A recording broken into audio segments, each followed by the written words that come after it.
Good afternoon, everyone. And welcome to our 11th Godfather show. And you have YouTube and StreamYard open. I do? No, I don't. I can't. I got it. I can't have it open. No, we're good. What? Good now. Good. Okay. We are good. How 11. are we doing today? We're on guys? 11. Number 11, correct. Wow. Welcome, everyone in the chat. Arm Distance, Adam, Paul C., Maureen, Toro, Arlene, Gianni. All right, we got the crew raring to go here. Yeah, I think that's everybody so far. But welcome and happy to see you all. Thiendu, how are you doing today? Good, bud. How you guys doing? We can hear your TV, I think. You got a game on? Yeah. Yeah. How's that? Everything's off, so. All right. That's good. I don't hear anything. Okay. You always hear something on Sunday. Oh, fucking guy, I'll tell you. Yes, sir. So I build this one as Mo Green, the meeting with Mo Green. But before you get to Mo Green, I want to open up with a scene that happens before that in the movie, which is kind of pivotal because it sets things up a bit. And it's the scene when Michael is in his father's office with the Godfather and Tessio and Clemenza and Tom Hagen. And they're all in that office that we've got to see in the past and know that's where the Godfather does all his business. And I think this is pivotal because this is really the transition of power. It demonstrates the transition of power from the Don to Michael. And in this conversation, we learn a couple of things, right? We learn that Michael is now in charge. We also learn that Tom Hagen is no longer consigliere and that the Don is semi-retired, is what they say, semi-retired. And we also, there's an interesting comment made by Clemenza to the Don saying, not Clemenza, was it Clemenza? Yeah, it was Clemenza saying that he hates that goddamn Bozzini, and he's going to fall under his thumb the minute they leave. Because we also learned that there's the move to Las Vegas or move to Nevada, and basically the business will be on the West Coast. So we learn all this stuff in that little meeting that takes place. What are your thoughts on that meeting? The meeting, I see they knocking Tom down and giving Carlo power in Nevada. Mm-hmm. Surprised at that decision because Carlo was not shouldn't have happened. But other than that, the restructuring. What else was there? You were just saying Clemenza. Well, that Clemenza and Tessio, Clemenza and Tessio are going to be left in New York, and they asked to have their own family. They asked the Godfather to have their own family because they're afraid that they're going to be taken over by Bozzini. Okay. One of the different crews. He said eventually we'll come under Bozzini's thumb, Right. Godfather. Mm-hmm. Right. They didn't want to leave, you know. And it wasn't granted. No, it wasn't. No. I think that's a bad move. I think that was a valid request. Well, that's where things start going south. Right. So. Right. Because you know, he's not gonna let them leave New York. They want to leave New York and get out of there. Now that he's got everything he wanted, he's leaving them two back in New York. You know what's gonna happen. This is this. Here's the picture right here. Look at that. There it is. That's when they asked him. They ask him, yes. Wow. And he says, just if you trust my judgment, Michael's going to run the family. Right. Do you trust me? Then trust Michael is basically they were the both message. sick about it. You could tell both of them, they were sick about it, both of them. You know. It was to the point they wanted to make their own moves too. Now, interesting. Arms Distance says they didn't have faith that Michael could keep it together like the old man, and that's, I think, is very true. They're afraid. Exactly. This comes from a point of fear. That's a you good got to point. remember, Michael's the new blood coming in. Michael's the new regime coming in. These guys don't want to change and go under him. And they were also hesitant because he did not have the experience. Right. He had the smarts, business smarts. Right. Not, these guys grew up together basically, so it's a whole different. Now they're taking orders from somebody that their wives changed his diapers basically. It's very difficult for them to give all that confidence to him. Right. And the Nevada move, that's when they were setting Fredo up, Carlo up, getting them out of there, putting them somewhere they could, do something. Just bury him in the back, yeah. You got to remember, that's when Michael's bodyguard came in. His new bodyguard, the Zip. Right. So Al Neri, right? Al Neri? No. Rocco. The Zip. No, the Zip from. Yeah, but that's Godfather 2, the Zip. Yeah, but he's in with the meeting in one. Hang on. I know it's something, it has to do with Nevada there. You see the old man. Now I'm going to have to go back. Oh, well, yeah, a lot of Godfather 2 is in Nevada, obviously. And yes, he's. Well, yeah, maybe I'm getting mixed up a little bit. Okay. This is just the groundwork to move to Nevada that they're talking about. Right. Yeah. Okay. All right, So we touched on it. Good. Perfect. Yeah, no, and I think it's important. It's an important thing because it sees Tom Hagen being knocked down, and you see Tom Hagen being very disappointed and hurt at this situation, and then the Godfather tries to console him and says, "Look, and I didn't think you were a bad consigliere. I thought Santino was a bad Don," which is very interesting because in the book, Santino, and I think I mentioned this before, Santino actually maps out the plan for the death of the heads of the five family, and Michael just takes the plan that already exists and implements it. So Santino wasn't as crazy and wild in the book as he is in the movie. That, he was more well thought out. But he was still the same in the sense that he couldn't control his emotions. His emotions would get the best of him. But he was a smarter character in the book than you get the impression of, like strategic wise, than you get in the movie. Interesting. Yeah. They're booking their movies, two different things. Mm-hmm. It's crazy. Be a 40-hour movie. Oh, yeah. They explain it, yeah. Sure. The 80-hour for the people who understand it. They'd have to watch it 5 times. I mean, really, it could be a long movie.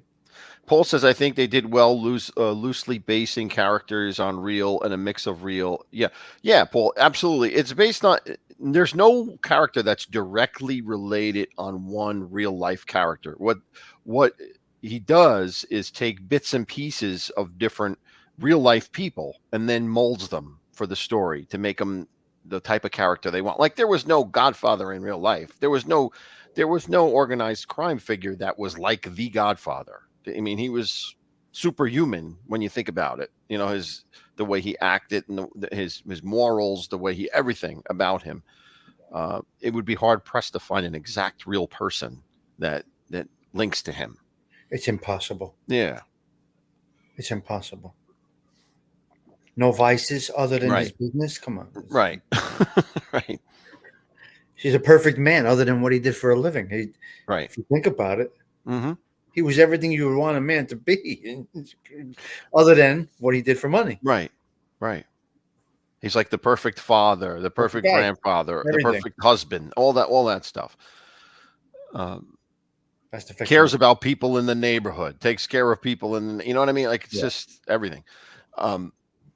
So I wanted to make a point before we get into the whole Mo Green situation is Fredo's already there. We know that Fredo is already out there. Fredo's already out there making his and kind of priming things for the family. That was his job. He was supposed to go out there and prime things for the family, especially since they invested so much money in Mo Green's casino that Fredo was supposed to be over there watching and learning the casino business. Remember, he says, I'm going to learn the casino. When the Godfather is recovering, he says, I'm going to learn the casino business. Casino business. Yeah. That's So, in the book, there's another part of this where they kind of say that the Godfather wanted him out. Like the Godfather was displeased with Fredo. Number one, for what happened with the assassination attempt, how Fredo let Paulie go, like let Paulie without knowing that. Like Fredo should have known there was something wrong with Paulie calling out and all that stuff. That's number one. And number two, the Godfather was also unhappy with Fredo about his sexual activities with lots of women all the time. So these were the reasons the Godfather wanted him out of his sight, basically. Sent him to California, to Las Vegas. Kind of reminds me of somebody we know.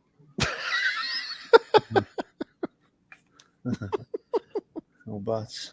Oh boy. Oh. Toro says Fredo a disgraziad. Well, you know. Fredo, just. I don't know. Moschino. He was a Moschino. That's what his mother used to tell him.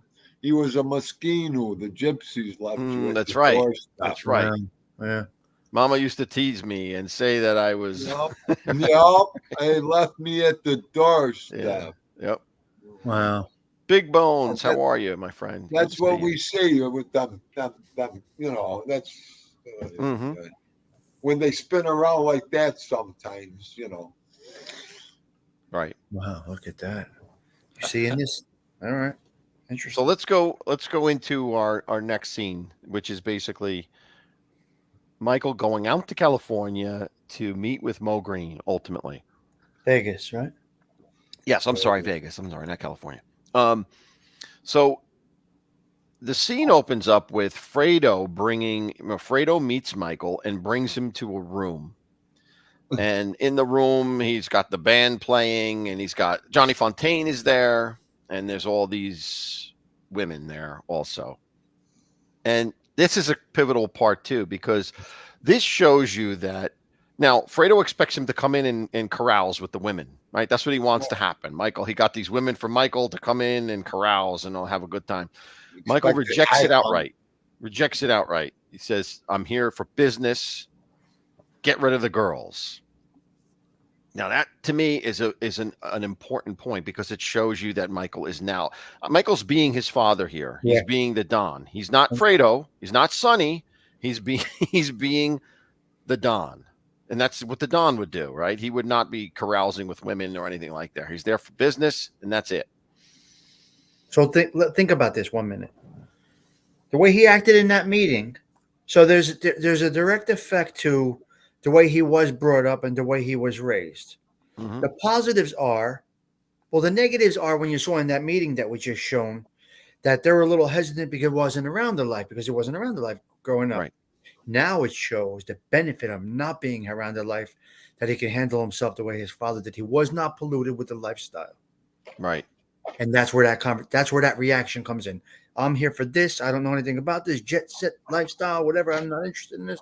Let's do business. So it's a good thing that he was raised that way at this point in the movie. Tinda, what did that say? Santa's favorites. Is that what that said? You're already out, okay?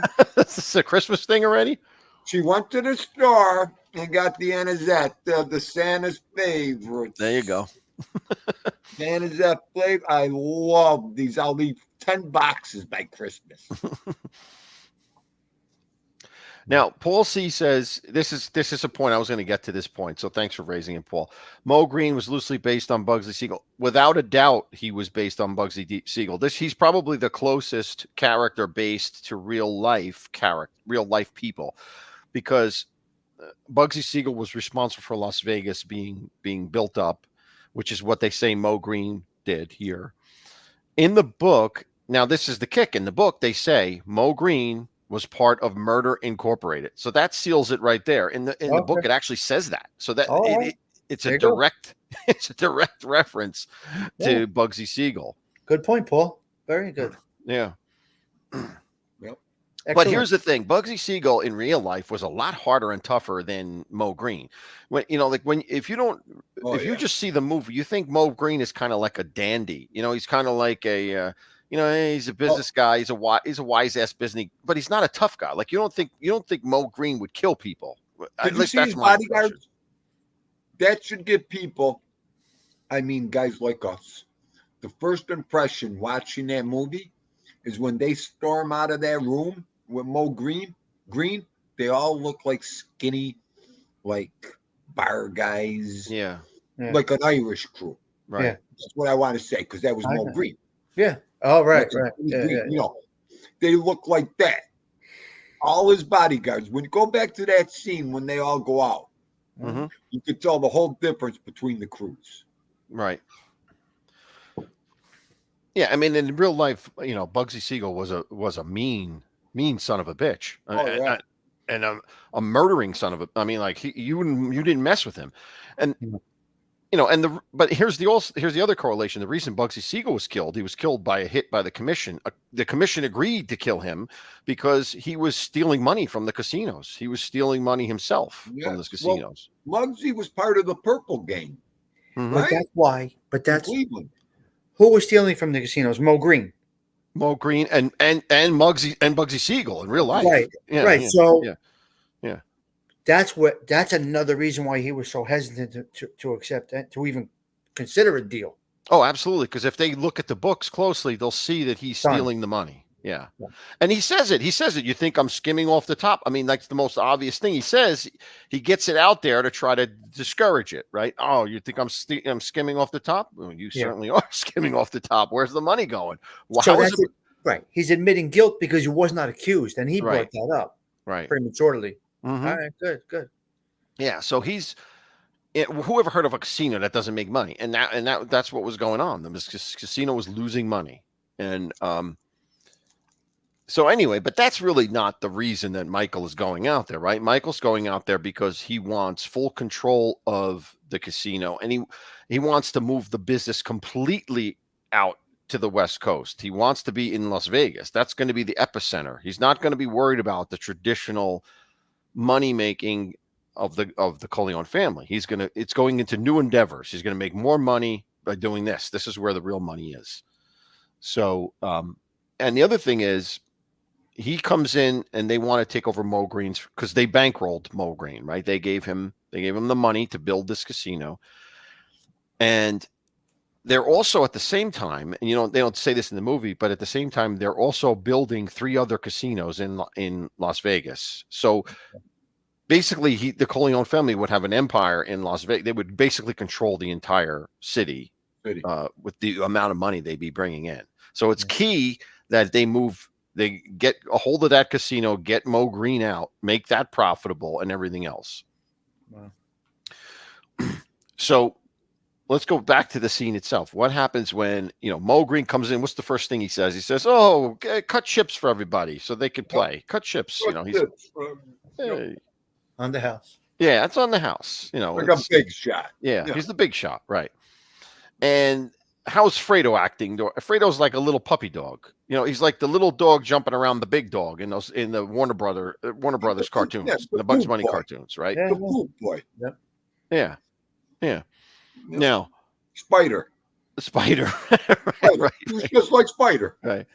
So I think Fredo's behavior also pisses Michael off in here. His very behavior, the way he is a lackey to Mo Green, that does not sit well with Michael. He's still a member of the Corleone family, but he's acting like a lackey. He's rubbing Mo Green's shoulders. Like what are you doing? Come on. So Michael comes in, and before Mo even gets there, right? He sits down with Johnny Fontaine. And he tells Johnny, "I'd like you to sign a contract to perform 5 times a year in the casino, and I'd like you to find some of your Hollywood friends to do the same thing." Right. So Michael, being the businessman, is laying the groundwork for the success of the casino by bringing in. We did so many favors for Johnny Fontaine over the years. Let's get something out of him. He's going to do this for us, and he'll get more people to come to the casino. Casino. Yeah. Now, in the book, it's kind of the same. The scene is kind of the same in the book. You do get a little bit more in terms of Johnny's a bit hesitant. Johnny Fontaine's a bit hesitant here, like not knowing whether he can actually pull this off and get other Hollywood people to show up. They kind of put that in there just to make it more interesting, I guess. When you're watching, you wait for his response because you think it may go that way. Mm-hmm. Right. But then you're saying to yourself, he can never refuse. No, he can't. He can't. But for that split second, you're wondering. The movie has you wondering for a split second what he's going to do. Right. That's why I always found it hard and never could wrap my head around it, how they compared Johnny Fontaine to Frank Sinatra. Because Frank Sinatra would have did that hands down, no problem. Yeah. That's what he did. Could you imagine Frank Sinatra like telling Sam Giancarlo, no, I can't do something, or doubting? Right. That would never happen. You know what I mean? I don't know. In my head. No, but they didn't try to. That's what they did. They made it cinematic instead. Well, right. It was the movie, but yeah. everybody putting Johnny Fontaine as Frank Sinatra. You know what I mean? Of course. Yeah, we're talking shop here, Yes, true. So it's how did Michael ever want to marry Kay? Right. Yeah. Compare Johnny Fontaine to Frank Sinatra. Two different pieces of bread. And they, again, going back to Paul's point, is they take bits and points of a real person's life and they mold it into the character. Frank Sinatra had that period in his career where he lost his voice. He couldn't get control. And then they put Johnny Fontaine in that. They say, oh, Johnny Fontaine lost his voice. And he needs the help of this movie to get him back on track. So like they find real things in real life and they kind of twist them together, which is great because then it gives people reference points. Yeah. To think that was the biggest. That was the biggest copy of real life through the whole movie, probably. Yeah. Right. Yeah. Right. Or the only almost. Frank Sinatra had a lot of downfalls in his life. I mean, sure. It is what it is. That's why it made him such a great singer. Put it in his music. Yeah. Right. And in the book, they also have like other characters here. They have this other guy, Nino, who is Johnny Fontaine's partner, like singing partner, who was also from the old neighborhood that's now out there and with him. And then they also have Lucy Mancini here. You remember Lucy Mancini, who that is? That's Sonny's girlfriend. Right. Sonny, oh, yeah. So basically what happened was they sent her, they got rid of her. They sent her out to California. Because her son was Mancini in the third movie. Mancini, right, in the third movie, right. Yep. Right. Oh wow, right. Yeah. But here's the key though. Garcia. Yeah. The whole thing with the son, that whole character was not envisioned at all in the books because nothing. No, because when she goes out to California, she's not pregnant. Like she hooks up with a plastic surgeon out there, and the plastic surgeon is the one that advises Michael on how to correct his face and all this stuff. So it's you know what I mean? Like that's secretive. Yeah, she's just a gumadre. Yeah, that's all she is. They used it to push a little bit off on her. Yeah. Right. Yep. They came out with it strong in 3, though. Because of Garcia's character. Right. They even made her come out in it too, because she was Connie's good friend. Yes. Right. Yeah. It all came out in the wash. And unbelievable how it all came out. It's great. Yeah. Yep. And then again, you got to be sharp to that knowledge to recognize that. So, Hey, Tammy, welcome, Tammy, welcome, Giovi Looney, welcome. Giovi Looney, how are you, Looney? Good people here. Oh yeah. All right. So there's that little conversation between Michael and then Johnny Fontaine agrees to do that, and then with that, Mo Green enters the room and pulls his tough guy shtick or his big shot shtick. Do this, do that, Michael. How are you? Blah blah blah. Yeah. And then Michael kind of jokingly, but not jokingly, says, "Can I? What does he say? To buy you out. What is he? What is the word he uses? The phrase. He says, "Is my credit good enough to buy you?" My Credit. credit That's good. it. Yes. Yes. Right. To Is my buy credit you good out, enough to Mo, buy you out? Right. and that was it. That Right. was it. You know. But I And don't know what him led to the credit. He said he mentioned stuff is on the house. You know, everything's on the house. yeah. And then he went into the credit part. I don't know. It just flew. It's just the flow was there. I guess he just went. You know. No, yeah, because you said Mo passed the chips around. He got everything comfortable, and then Michael got the cigarette out. Right. Mo, is my credit good enough to buy you out? Buy me out. The Corleones don't buy me out. That you got. Then he got all uptight. Right. Right. That was that whole part. Because I love it because you knew he was going to get like that with Michael. You know, you won't go there. There it is. Go ahead. I ain't gonna shut up. Look at See that. now, this guy now. No, wait. Watch the bodyguards. There's the bodyguard. Watch the bodyguards. Too. Yeah, Go on. they're not burly. They're not burly paisans. No. They're West Coast guys, and Yeah. and this is now Mo Green starts finagling with his tie because he's uncomfortable. He's uncomfortable because Michael is not, and this is the key here. Michael doesn't let an emotion out. He's Right. as strict Well- as he possibly can, whereas Mo's blood is boiling. Got the Tommy Stiggs ADHD going with that tie right there. Look at him. Look at him. Got nervous. He got nervous. Hey, ALV. Hey, what do you mean? What do you mean? What do you mean? What do you mean? Where's ALV? All right. Unbelievable. Interesting. Yeah. So he's nervous, and he's got Oh, and then that's when he goes into his, I do you a favor and bring Yeah. Fredo in, and you're trying to muscle me out. And then Even that's when Fredo Michael gets sets the nervous. record straight. That's when Yeah. he sets it straight. Okay. And he says, listen, let me end it. Let me get rid of this. You took Fredo in because the Corleone family bankrolled your casino under the protection of the Molinari family on the coast. Now, Molinari, we met them in the meeting, in the peace meeting. They were there in the peace meeting. Yeah. So they are a good ally of the Corleones on the West Coast, and they guaranteed Fredo's protection while he's out there.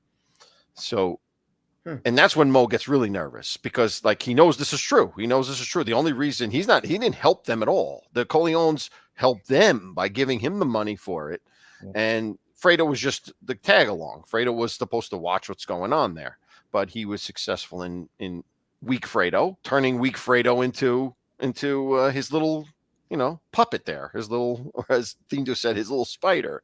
Yeah. So,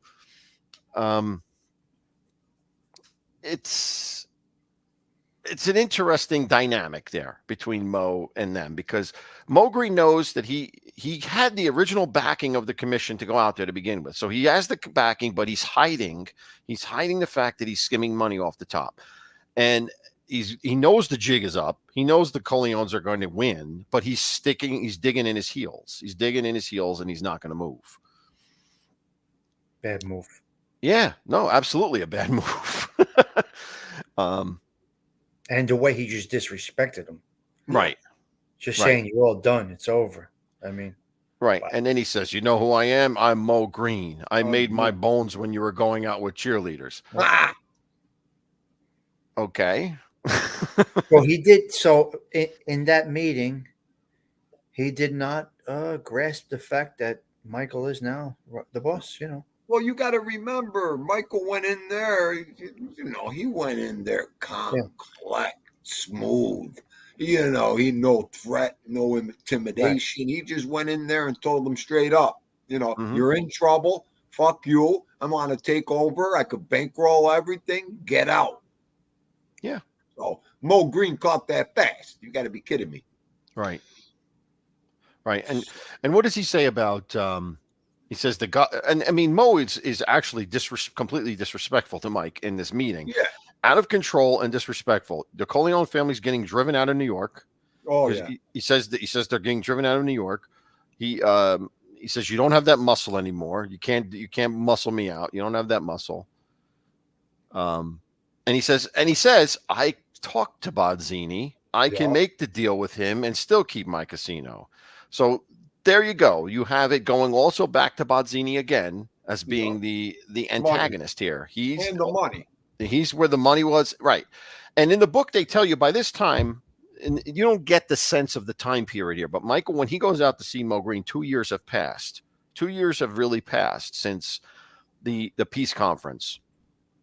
So remember, because Michael was home a year, then he gets married to Kay. Then another year passes, and that's when they decide to make the move to Nevada. The Don is semi-retired, and in the book they even say Mama Corleone actually says, he doesn't do anything anymore. All he does is play in the garden with the grandkids. That's all he does, is play in the garden with the grandkids. He doesn't want anything to do with the business anymore. And that's a significant change to the Godfather himself. And when that gets out, the wolves come in, right? That's a weakness. They smell that the Godfather wants nothing to do with it anymore. Michael's a newbie. So the other families are starting to encroach in on the Corleone's territory in New York anyway. And Bodzini is the most powerful family right now. His family is the most powerful because the Corleones lost a lot with all that. So he's the most powerful, and he's continuing to do this, and he's continuing to backstab. And he goes to Mo and tries to interfere and says, I'll support you. You don't have to go along with the Corleones. Well, I'll make a deal with you. Oh God! So it's all leading up to where we know it's ultimately going to go, because Michael's really put into a corner here. What is he going to do? Everything's kind of closing in on the family at this point. It's not like he's out there for revenge. It really isn't. It's really a survival technique. The fact that where he ultimately ends up going is because he needs to do that for the family to survive. Wow. Right. Because their relevance was diminishing a little bit. Yeah. Yes. Mm-hmm. Yeah. So they were looking at other angles. Yeah. Legit. Making the moves. Which is Absolutely great. Which is smart. Paul. Paul, you say you never answered your question. I'm sorry. What was your question? I don't know if I missed it. Which one? Maybe he's talking to Gianni. Oh, okay. I missed if there was a question. I don't know. Yeah. Yeah, right. Taro, a real Jewish man, would have said, "How much you got going here?" Right. Mm. They would have took the money and built better. Yeah. Well, we learned, like we learned in Godfather 2 that Hyman Roth, it was connected with Mo Greene. Right? We learned that in Godfather 2. He brought him up. That they both grew up together. They grew up together. They're both Jews. They both grew up in the Jewish mob, and so that was Mo Greene's strength, was from Hyman Roth. Right. Yeah. But again, Hyman Roth is a businessman first. We learn that obviously. Everything's business with him. He's much like the Don without the morals. He's everything about business, but he doesn't have all the good qualities of the Don. But he's smart thinking. Everything's about business and that stuff. He was a Carmen Galante. Yeah, well, I think he was based on Meyer Lansky, who. No, I know. I'm just yeah. Carmen Galante. He was, he's one of them. Mm-hmm. So, all right. So Mo Greene storms out of the room, and then we have the aftermath of that. Now, what happens right after Mo Greene comes out? This is when Fredo feels his bones and decides to interfere, and says, "What does he say? What does he say? He says, you don't talk to a man like Mo Greene that way. Yeah. Right. You don't come to Las Vegas. You don't come to Vegas and talk to a man like Mo Greene like that. Right. Oh, when he did that, I lost it. Ooh, that was something. I could do that part perfect, too. I'm not going to do it. Okay? But wait a minute. Before he leaves is when Fredo says to Tom, does he say something? Yeah, he goes, Tom, can you talk to the Don? Yes. Yeah. We missed that part. Right. Fredo, Michael's running the business. Yeah. So you're the consigliere. You could talk to the Don. So basically, he's advocating for Mo Greene. He's saying Michael doesn't know what the hell he's doing. Tom, you need to take over. You need to go Well, back. You got to jump in. Yeah. Yep. Yeah. So there's two guys in the room that are undermining Michael's power. His brother and Mo Green. Mm-hmm. Right. Everybody else in the room is going along with everything. Right. But I will tell you that I'm going to just add to this because I think it's because of removal from the environment. They were not around what was going on home. They didn't see it all. No, That's A true. lot went on, and they're buried in Vegas. Fredo's messing with girls, whatever he's doing, partying, Yeah. and Mo Green's paying attention to skimming. So they don't really know what's going on. So this sneaks up on them. That's why everybody else in the room was around them when they were home. They saw all of this coming about. Right. So the two that were not in the room were the two that were the most vocal. The two Right. that were not around the environment are the two that were most vocal. Right. Right. Yeah. Yeah, and the thing we missed the whole thing about how he slapped Fredo around. Like Mo slaps Fredo around in public, and Michael does not. That does not sit well with Michael, regardless of what he thinks about Fredo. It's a reflection on the family. The fact that you would slap a Corleone around in public is a reflection upon a negative reflection upon disrespect for the family. Total disrespect to the family. You're there supposed to protect the guy, supposed to look out for him. Here you are slapping him around in public because he's so goofy. Right. And making him look worse. And Mo's response to this is, I have a business to run. He was banging cocktail waitresses 2 at 3 at a time. We had an argument. I had to settle it. He pulled a high hunt on him. And what does Michael say? You correct. What does he say? You straightened out my brother? You straightened out my brother. That's all he says. You straightened out my brother. That's all he has to say. Yeah. And the message is there. You don't do that. So. Wow. Yeah, that was a tough one. So undermining him again. Mm-hmm. So right. just because then what does Fredo say? That was nothing, Mike. That was nothing. Keep your mouth shut. If you're smart, you keep your mouth shut. You let it go. Again, he's protecting Mo Green. Yes. No, Mike, it was nothing. He didn't mean nothing. He's protecting him again. Evidently, we know he was not that intelligent, and that made it really, really secured that thought. He was not that intelligent, and also he was not given a lot of authority or responsibility. When he's out here, he feels the power of being responsible for something, and he's going to try to protect it. He sees Mo Green as someone that gives him that positive feeling of empowerment, right? So he's going to stick with him. But in the end, that's the wrong choice. Choice. Interesting. And I wanted to show you guys this. This is just so perfect. This look right here is just so perfect. This is the look. Oh yeah. The look of Michael. Yup. When he turns to Fredo and he says, "Fredo, you're my brother and I love you, but don't ever take sides against the family again." And all he had to do was look at him, and those eyes cut him down instantly. That's unbelievable. That is unbelievable. Yep. Unbelievable. Wow. It speaks. Don't you have to talk? Yeah, you don't have to talk. You absolutely do not have to talk. He did it, so calm and collective with just a look. Like, are you kidding me? It's unreal, isn't it? That's all it is. Just with a look. Yep.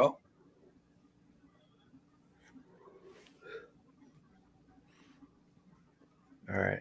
Yeah, so basically that's the scene.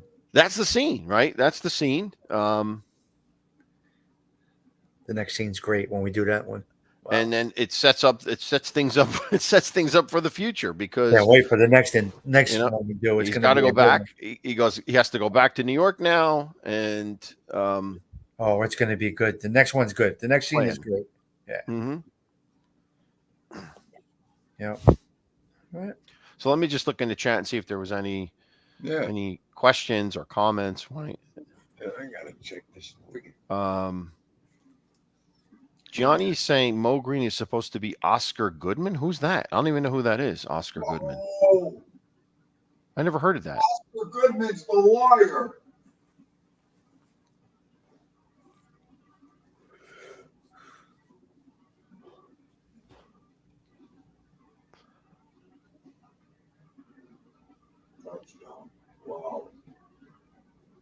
And Ralph says, made no difference if you were family, you were going if you did something wrong.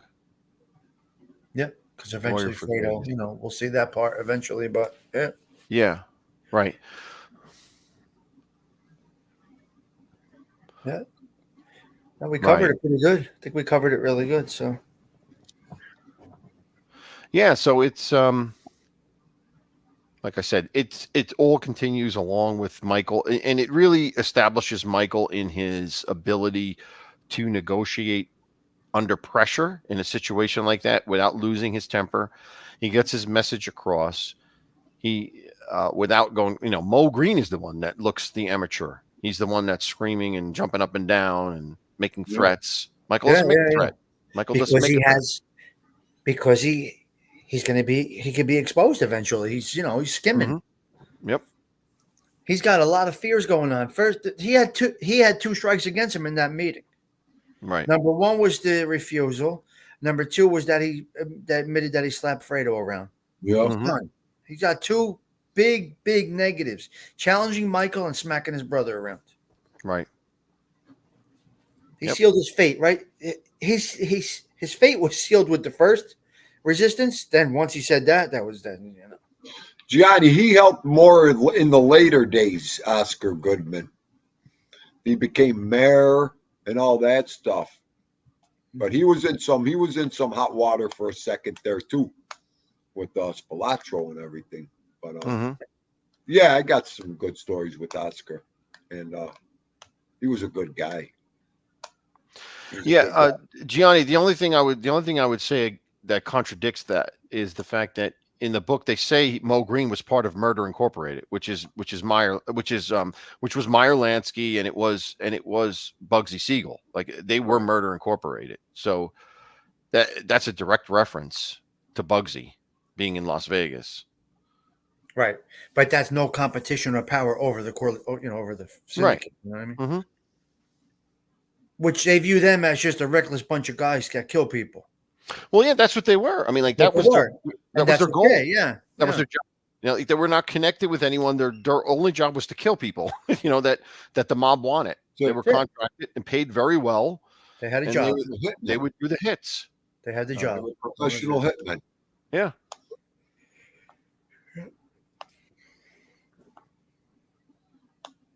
Yeah, back in them days, there was a profession called hitman. Yeah, then not a good profession. Not a good one. No, I'm just saying, no one Mm. bothered that profession. Right. You know. It was needed. Oh, funny. Hi, hon. Hi, hon is here. Oh, hi, hon. Hi, hon. He says Sonny couldn't ever do a good job running the family. No. Michael was very mild mannered, but took no shit. I Yeah. guess that's true. I mean, mild mannered.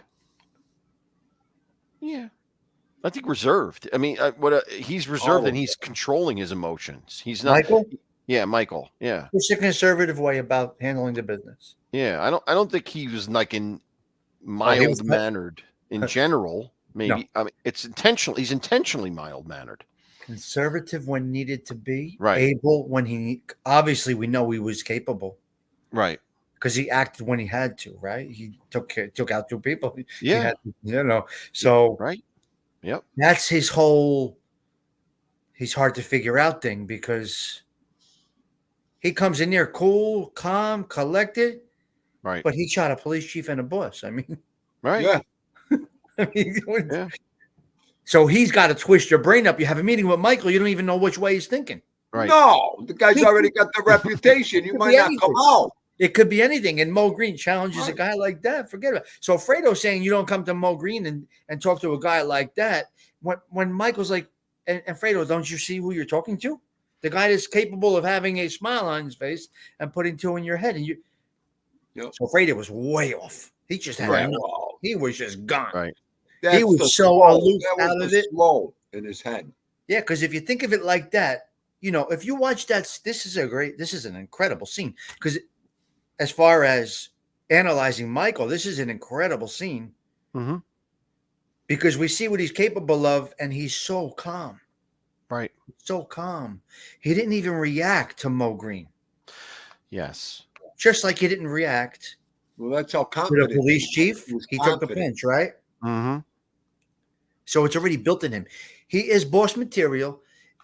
And the guys that were hesitant were just hesitant because they're street, all they know their whole life. Right.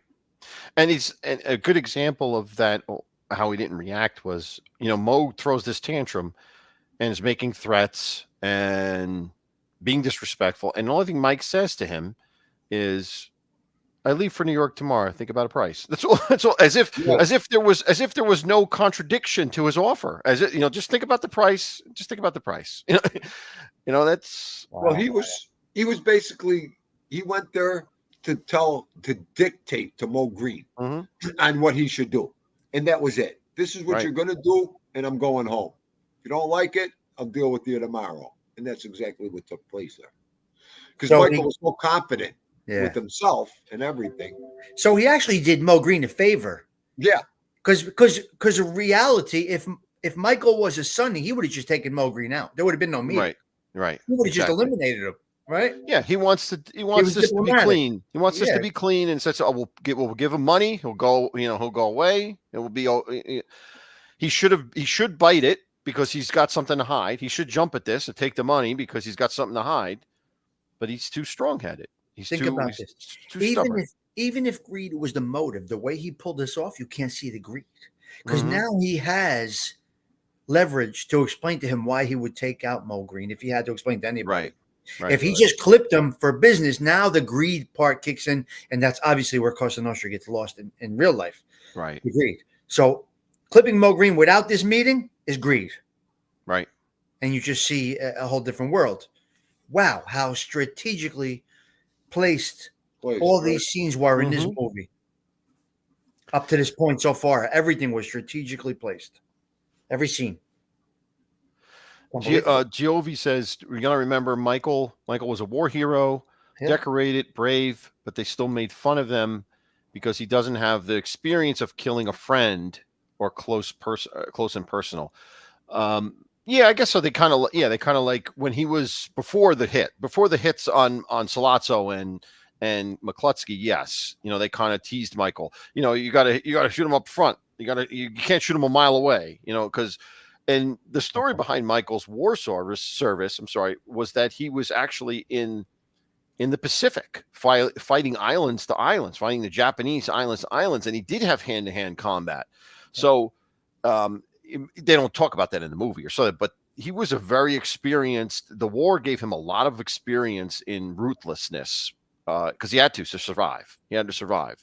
But ruthlessness of a person against a person didn't know. Right. Well, there was no heart involved in that. There was just a task at hand.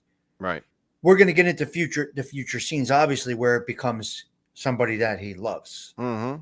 Right. We're not there yet. We don't want to jump ahead, but up to this point, he had no love for any of these people. No. Actually, hatred towards, obviously, in the restaurant scene. Sure. So still enemy combatants, basically. They say, and it's funny because you said the hatred towards these people in the restaurant. And that's what they said. Sonny and everybody, they said that to Michael. Oh, you want to kill him because he punched you in the face. I never got the impression that Michael wanted revenge for getting punched in the face at all. I thought Michael's raising his hand to do the job because he thought it had to be done. He had to be done to save the family. He had to kill those two to save the family. I didn't think there was any personal revenge or hatred in that. It was just business. Had to be done. I have to protect the family. I got to do this. Obviously, it came easier because you got cracked, but but at first it was just business, right? The way you see it, the way you see him, what is that? Beeping noise. Battery dying? It's like friggin' computer saying low battery, but I got it plugged in. Just don't worry about it. You got to plug it into the wall to get power, my man. It doesn't just.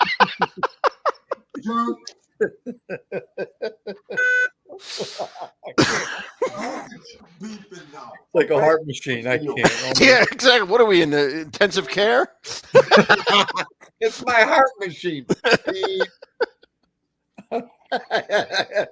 Oh my God. Who said that? Arm distance? So yeah, that's what it is. It's interesting. Yeah, huh? Wow. Wow, this was a good scene. I didn't think we were gonna go that in depth with it, and we really did. No, I think, and I think it's worth it because it does say so much about Michael. And look, this movie is really about Michael. Michael really, this whole movie, the whole series, actually, even even the third movie, obviously the third movie, which I don't know, some people buy into it, some people don't. But regardless, I like it's always about Michael. Everything Yeah. is about Michael the calling him, whole everything. thing. Yeah, Yep. It's And a this little scene- bit about Vito, and the rest is Michael, Yeah. basically. Yeah. So I mean, like this, and this scene is pivotal in showing him and the type of person he is and the type of Don he is basically now. And he does want out of the life. Let me say this: not out of the life. He wants the family out of the basic stuff you thought about organized crime being, like the street stuff. He sees things at a higher level.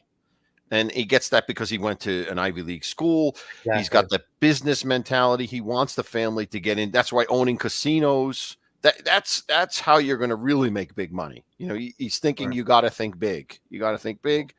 And then when you eventually get to Godfather 3, I mean, he's a billionaire at that point. Yeah. He's got so much money. He's giving millions of dollars to the church. Millions. Church Living and there. Yeah. and Yeah. even in 2, he gives big money. So, Right. yeah. Right, exactly. The whole communion of his son is ridiculous. Son, Yeah. yeah. Wow. Yep. Excellent. All right. That Yeah, was great. so that's it, guys, for today. I think we thoroughly covered that. Next time we get into the most exciting part, I guess, of the first movie. The most exciting part is the next phase here. Yeah. Oh, yeah, I wanted to ask you one more thing.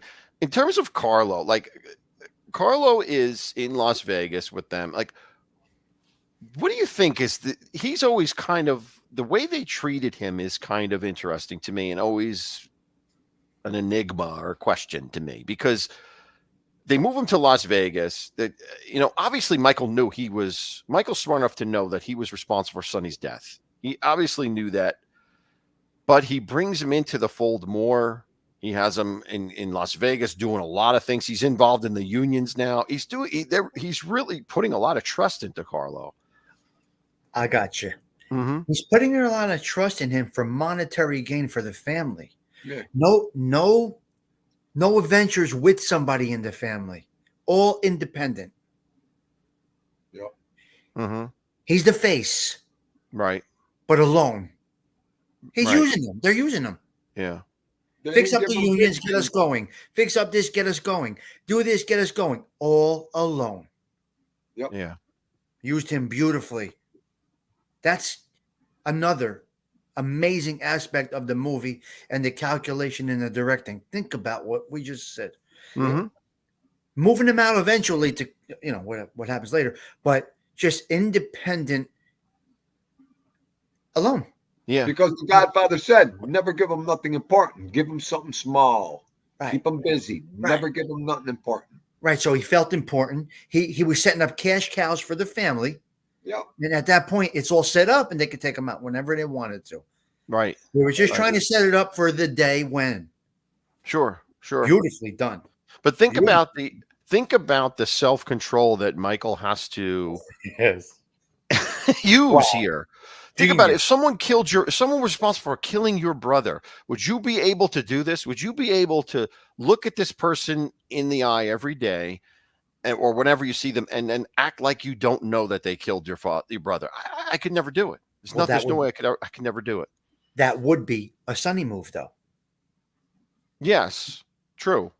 So yeah, switch him with Sonny. Mm-hmm. You got a war. You got a disaster. Yeah, right. Well, He's a you got to highlight. remember, perfect word here. Perfect word. Boy, could you hold a grudge. The Sicilians could hold a grudge. Yeah, it's true. Hold on to it. Yeah, And then serve it Yeah. ice cold in the Yes. end. Right, Mhm. right. So yeah, Okay, just So- put that two together. So that's a You're good. right. That's a great You're point, right. Dean. Do You're this. right. That whole Carlo and the dynamic there is a direct correlation of Sicilian culture there. That's in the Sicilian culture, right? You will take something to the grave, and you'll keep it with you forever. You're going to get back to it in one way or the other. If you're wronged, Yep. you're going to get back to it one way or the other. It may take years, and it took years, right? It took years here, so It it'll is. take years, but you're going to get back to it. You're not going to let it go. You're going to stay with it. Incredible. Oh, absolutely, absolutely. I got 4 of them on my list right here. Absolutely. Why I'll never leave yet. 4. I can't wait. Oh, Look, it's a matter of self-control and ready to draw the sword when it's yes, time. And if I especially got, when they come like this. Hey, yeah, hey, Dean, how you doing? Oh, I'm doing look, good. if it doesn't come before death, so be it. It wasn't Yeah, meant to yeah. happen, but it's ready when ready to pull the, shoot the bow and arrow. Yup, That's yeah. I mean, and yeah, Definitely a cultural thing. You're right, Dean. 100%. absolutely. It don't matter all that forgive, forget, fuck that shit.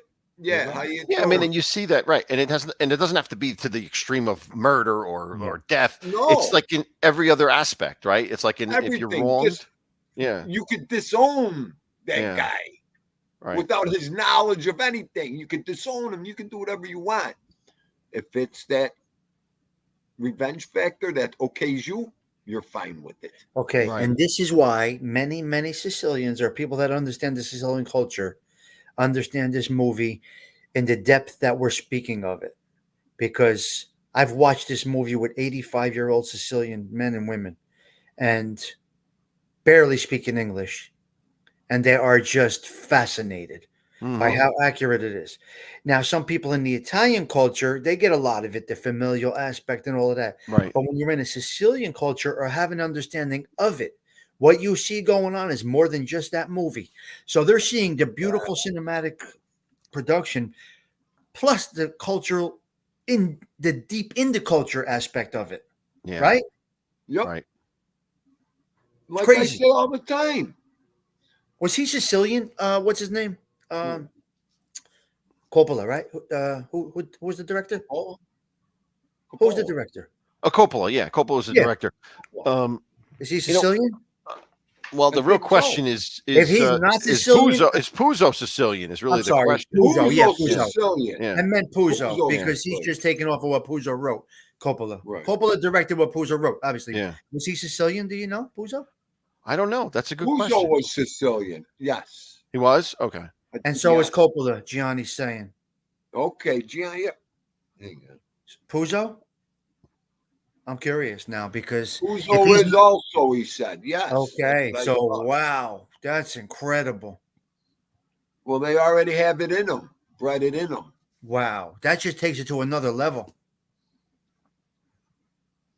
Yep. And that explains a lot, right? That explains it. It's amazing. Yeah, Giovi, you're right. Amazing how it all came out of the mind of one guy, Mario Puzo. Right. The criminal aspect, the cultural aspect, he just pulled it all together and And you got to remember, too, at that time, this shit was karma. You couldn't talk about this shit like we talk about this. You know, back then, Mario Puzo pulled his cards on this one. You know, a lot of people didn't want to go there. They didn't know how to go there. I have never read this Sicilian, which is another Puzo book. I've never read Yeah, that. that's a book. I read that book. And was it good, that book? Yes, I liked it. I mean, it's a long book, all that. Mm-hmm. It's hard to understand if you ain't Sicilian. you got to try not to relate it to Godfather, and that's a whole different thing. You got to separate. All of that, Tommy. You It's gotta different. Yeah. separate it all. Yeah. Which is very hard to do because we're so embedded with Godfather culture and nature and the movie. Right. And Some of these people watch the Sicilian documentaries. They're like, "Ooh, I didn't know they were like that." But, Oh, but wait, God. the Sicilian was also a film, wasn't it? There was a Yeah, movie, wasn't it? I think Yeah. Was it? Was it really? I think so. Yeah. The Sicilian, yeah. Wow. This No. was a great episode we did here. I mean, Puzo was. I'm trying to look him up. It says that he was born in New York, though. He wasn't born in Sicily. He was born in New York. That's all right. Okay. He gets the culture. He grew up in the culture. Yeah, Yeah. it's a true story, Gianni. Yes. Oh, So That's good. These are good facts. we're Oh, putting actually, in wait a minute. Nope. His parents were from Campania. Whose those Companion. parents were Campania, from Campania? At least Capania, that's what it huh? says on here. I don't know. That's what it says on the That's computer. where. That's on the border, Capania, Yeah, it's ain't right it? near there, right? It's Yeah. not. It's not far. It's one of the closer Right. provinces to Sicily. That's got to be right on the water part, Capania. Thinking, I can't remember. But he grew up in New York City, surrounded by Sicilians in Hell's Kitchen. So it's whether he was personally Sicilian or not, he grew up in the culture. Yeah, I grew up around it. You know, he knew it. There's north of Calabria, Gianni said, Capania. Okay. There's still never going to be another film like it. When we could do 11 already, Joe- 11 of these shows. Odella said Coppola was born in Detroit. Really? Francis Ford Coppola, yeah. I think he's right. Well, there's Italians in just about every major city in the Midwest and the East, the Midwest, and then in San Francisco, and those are big hubs of Italians. Right, right. Interesting. Think about this movie that we already have 11 in. Yeah. We probably have another 10 more to do. I don't know how many more we have to do, but think about this. We have 11 shows already. That's how this movie is just wow. Oh, we're not even halfway through it. Not even close. We're getting there. We're getting there, right? Maybe have around 7 more or so. It's okay. What are we gonna do? All right. According to Wikipedia, Gianni's wrong again. Coppola his grandparents were from Naples. To Salerno, he said it right Okay, there. see, we always learn something. Even I mean, look, we're going by what Wikipedia says. I don't know. I mean, Wikipedia. Look at all these jack-offs that go by Wikipedia and are wrong anyways. Yeah. So you gotta question everything these days. You can't really go by that. Well, look what Google goes about Tommy. I'm the real Don Corleone over here. What the hell? You are the Sonny Corleone over there to Google. You made me fear ever Googling my name. I'll never Google my name after that. Not even jokingly. I don't. Too funny. They'd have me in the friggin' ambulance on the way to the emergency room. Buff General over here. That's all I'd have to hear. That was something. Well, anyway, guys, I want to thank you both for as usual, as always, great show. participating. This was very good, a very good in-depth discussion, on this one. Yeah. And then we'll see how the next one goes. So, but I want to thank also everybody else for joining and participating in the chat. We got a lot more interaction and questions in the chat this time, which is great. Continue to do that. We'll try to bring you guys in if we see that. So please continue to do that. And as always, I'd like to say thanks for watching and God bless. Please hit the like button as you leave. Be good. Thank you, guys. All right. I'm just going to, here we go. End screen. Have a great day, everyone.